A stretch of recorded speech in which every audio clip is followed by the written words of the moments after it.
Are you ready to turn your finances into a super fun and colorful adventure? Today, we are going to explore a totally fresh way of looking at money, one that turns it from something stressful into a tool for building a life you absolutely love. So let's dive in. Okay, let's be real. Does the whole idea of budgets and spreadsheets just make you want to curl up under the coziest blanket you can find and hide? If so, you are definitely not alone. It can feel super overwhelming and honestly kind of scary. But what if we could totally change that story? Exactly. What if, instead of a scary monster, we saw our finances as a beautiful garden that we get to plant and nurture and watch grow? Something that brings us joy instead of anxiety. Oh, I love that so much. That is exactly what we're going to learn how to do today. Okay, so to get started, we need this one big, game-changing idea. It comes from this amazing book, Your Money or Your Life by Vicki Robin, and it's basically the secret ingredient to this whole new way of thinking. It's called life energy.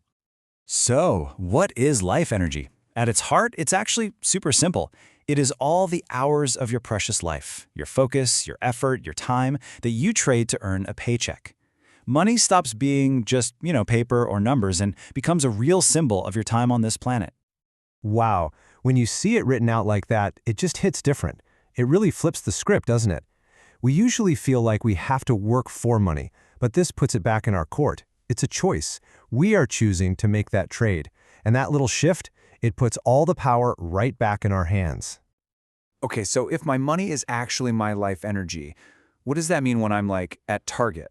This is where it gets so cool and, honestly, really eye-opening.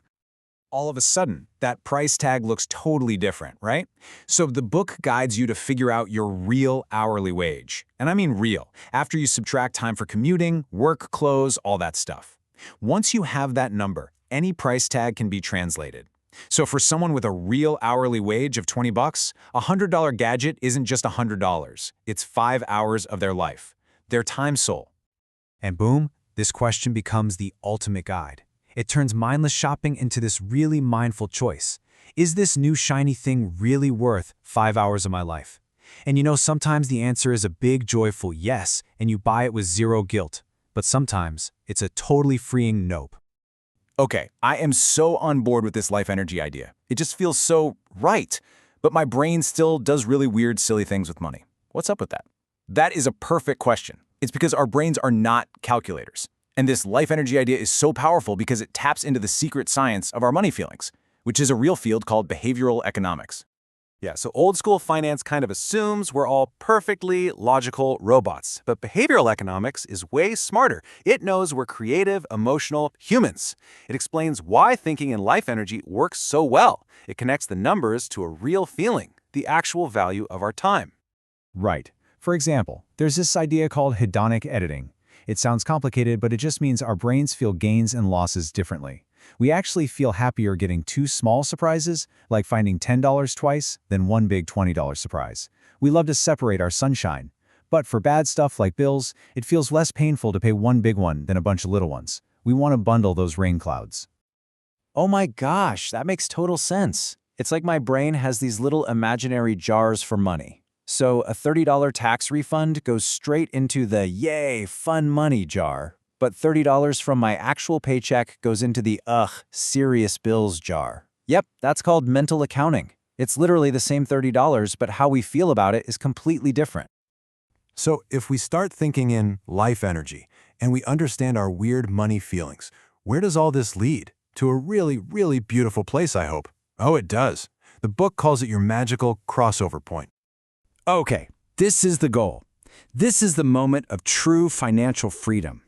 It's that magic point when the income from your investments, your beautiful little money garden, is enough to pay for your entire life every single month without you having to work at all.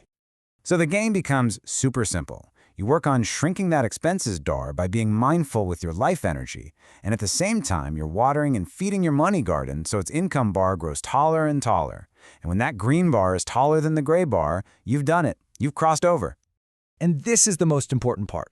At that point, you're free. You have officially bought back your time. You no longer have to trade your life energy for money ever again, unless you really want to. Your time becomes 100% your own.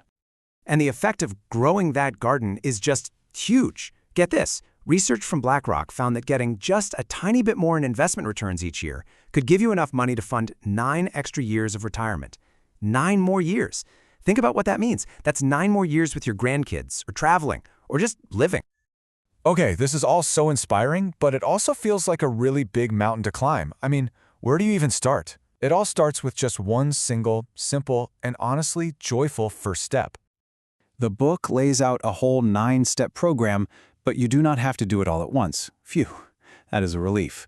The journey of 1,000 miles starts with one step, right?